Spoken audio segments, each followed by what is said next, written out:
आऊज़ु बिल्लाहि मिनश्शैतानिर्रजीम बिस्मिल्लाहिर्रहमानिर्रहीम। नाज़रीन व सामीन अस्सलामु अलैकुम। उम्मीद है आप खैरियत से होंगे।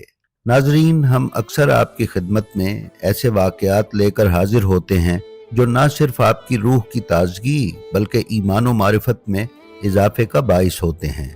हमारा आज का ये वाक़या भी कुछ इसी तरह का है। ये वाक़या मेरे वालिद बुजुर्गवार सैयद मोहम्मद हैदर ज़ैदी मरहूम ने अल्लामा हाफिज़ किफ़ायत हुसैन साहब से मोमिनीन की एक निजी महफिल में सुना था। मेरे वालिद मरहूम ने मुझसे ये वाक़या जिस तरह बयान किया, मैं मिनो अन ये वाक़या आपकी खिदमत में पेश करने की सआदत हासिल कर रहा हूँ। नाजरीन, ये वाक़या 1960 के करीब का है। अल्लामा हाफिज़ किफ़ायत हुसैन साहब बयान करते हैं कि वो अक्सर मजालिस पढ़ने के लिए साबका chief of army staff general Mohammad Musa Khan मरहूम की रिहाइश गाह कोयटा जाया करते थे। एक साल लाहौर से कुछ ज़ायरीन ने अल्लामा साहब से दरख्वास्त की कि इस मर्तबा उन्हें भी साथ कोयटा लेते चलें और मजालिस पढ़ने के बाद जनरल साहब से गुजारिश करें कि वो हमारा ईरान की ज़ियारात का इंतज़ाम करवा दें और आप भी हमारे साथ ईरान चलें और हमें अपनी सरपरस्ती में ये ज़ियारात करवाएं। नाजरीन, उस दौर में ज़ियारात के लिए ज़्यादातर लोग बाय रोड ही सफ़र किया करते थे और कोयटा से ताफ्तान बॉर्डर के ज़रिए जाहिदान और फिर ईरान के दूसरे शहरों का सफ़र होता था।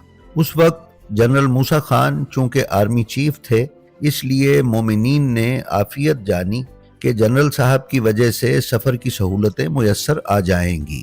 हाफिज़ किफ़ायत हुसैन साहब ने भी हामी भर ली और जनरल साहब को भी मुत्तला कर दिया गया।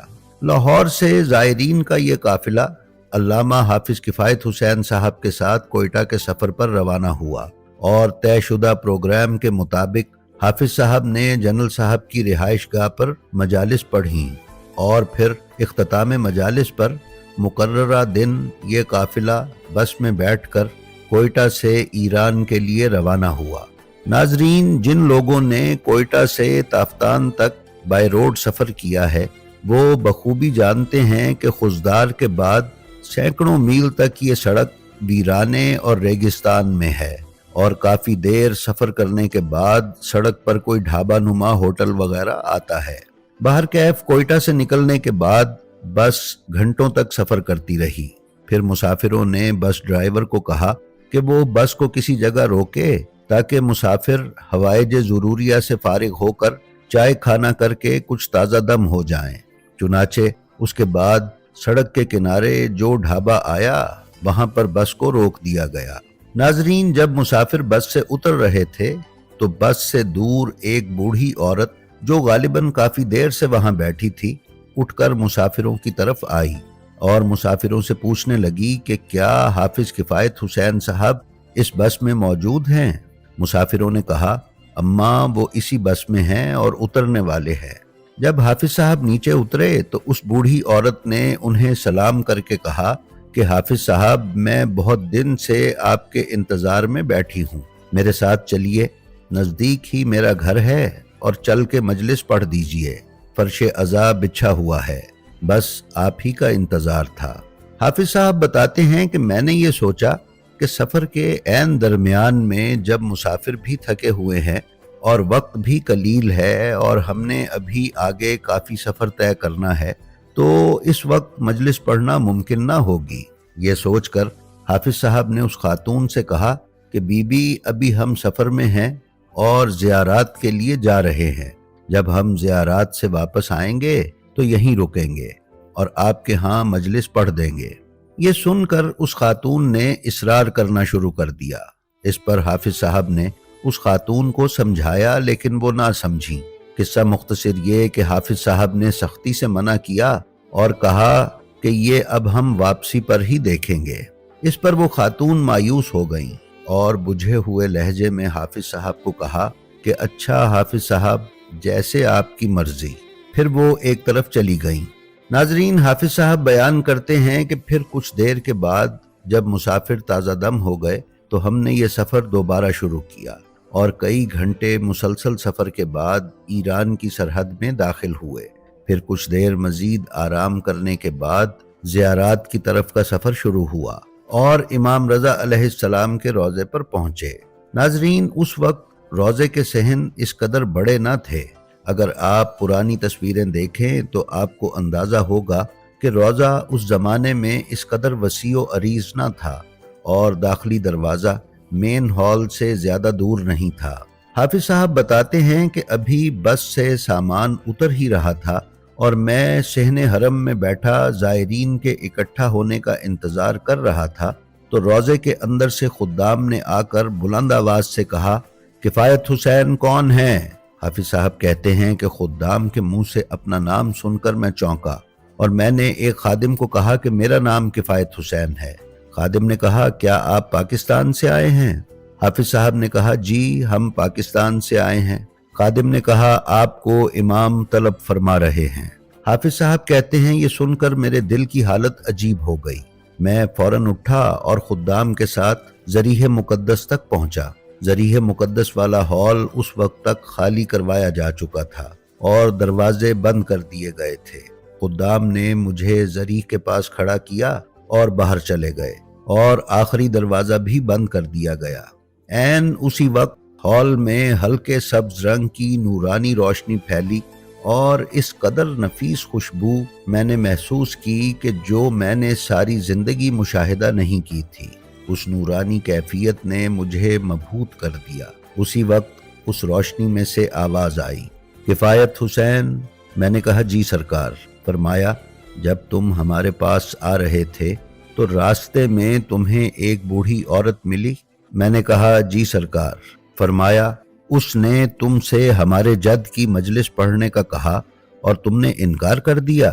हाफिज साहब कहते हैं कि अब मेरे पास इस बात का कोई जवाब न था और मैं खामोश था। इमाम ने फिर फरमाया, किफ़ायत हुसैन वापस जाओ और पहले हमारे जद के मसाइब पढ़ो, फिर हमारे पास ज़ियारत के लिए आओ। नाजरीन, हाफिज साहब बयान करते हैं कि इसके बाद मैं कितनी देर तक वहां खड़ा रहा उसकी मुझे कोई खबर नहीं। जब मेरा शऊर बेदार हुआ तो मैंने देखा कि वो रोशनी खत्म हो चुकी थी। मैं हॉल से बाहर आया तो मेरे साथ आए लोग मुझे देखकर मेरी तरफ लपके और कहने लगे, हाफिज साहब आप कहाँ चले गए थे? हम न जाने कितनी देर से आपको ढूंढ रहे हैं। हाफिज साहब कहते हैं कि मैंने ज़ायरीन से कहा कि अपना सामान बस पर रखो, हम वापस जा रहे हैं। ज़ायरीन कहने लगे कि हाफिज साहब अभी तो हम आए हैं और ज़ियारत भी नहीं की और आप कह रहे हैं कि वापस चलो। हाफिज साहब कहने लगे, जैसा मैंने कहा है वैसे ही करो, इसकी वजह मैं तुम्हें बस में ही बताऊंगा। खैर, कुछ रद्दोकद के बाद ज़ायरीन ने नीम दिली से अपना सामान वापस बस में चढ़ाया और सफ़र शुरू हुआ। हाफिज साहब ने ज़ायरीन को मामले से आगाह किया। 1.5 या 2 दिन का मुसलसल सफ़र करके ये बस वापस उसी ढाबे पर पहुंची तो देखा कि वो खातून वहीं तशरीफ़ फरमा हैं। इस मर्तबा हाफिज साहब सबसे पहले बस से उतरे और सीधे उस खातून की तरफ गए। जब करीब पहुंचे तो खातून हाफिज साहब को देखकर मुस्कुराईं और कहा, हाफिज साहब आप आ गए? हाफिज साहब ने कहा, जी बीबी मैं आ गया हूँ, चलिए कहाँ चलना है। किस्सा मुख्तसर ये कि हाफिज साहब और तमाम ज़ायरीन उन खातून के घर पहुंचे। फर्श अज़ा बिछा हुआ था, मजलिस शुरू की गई। हाफिज साहब बयान करते हैं कि 1.5 या 2 घंटे मुसलसल मैंने सिर्फ सैयदुश्शुहदा अलैहिस्सलाम के मसाइब और शहादत पढ़ी। जब मैं मजलिस पढ़ चुका तो उन खातून ने एक 50 रुपए का नोट हदिये के तौर पे मुझे दिया। हाफिज साहब कहते हैं कि मैंने खातून के आगे हाथ जोड़ दिए और कहा कि बीबी मैं तो पहले ही रांदाए दरगाह हूँ, आप मुझे मजीद गुनाहगार ना करें। ये मजलिस पढ़ने के बाद ये काफिला वापस ईरान आया और फिर तमाम ज़ियारात अंजाम दी। नाजरीन, अज़ादारी के सिलसिले में ये वो अवामी रिवायात हैं जो सीना बसीना मुंतकिल होती हैं और जिन लोगों के साथ ये वाक़यात और मोजिज़ात पेश आते हैं वही इन वाक़यात की सनद और मंबाओ माखिज़ होते हैं। उस वीराने में वो बूढ़ी औरत कौन थी, कहाँ से आई थीं और हाफिज साहब के वहाँ आने से मुतअल्लिक वो पहले कैसे जानती थीं, ये मौला ही बेहतर जानते हैं। مولا ہم سب کو اپنے فیوز و برکات میں شامل رکھیں، آمین ثم آمین۔ جی تو ناظرین، یہ تھی ہماری آج کی ویڈیو۔ ہم آپ سے گزارش کرتے ہیں کہ ہماری جو ویڈیو آپ کو پسند آئے اس کا لنک اپنے حلقہ احباب میں شیئر کر کے علوم محمد و آل محمد کی نشر و اشاعت میں حصہ دار بنیں۔ اپنا اور اپنے متعلقین کا بے حد خیال رکھیں اور خلق خدا میں آسانیاں تقسیم کرتے رہیں۔ خدا آپ کا حامی و ناصر ہو۔ السلام علیکم۔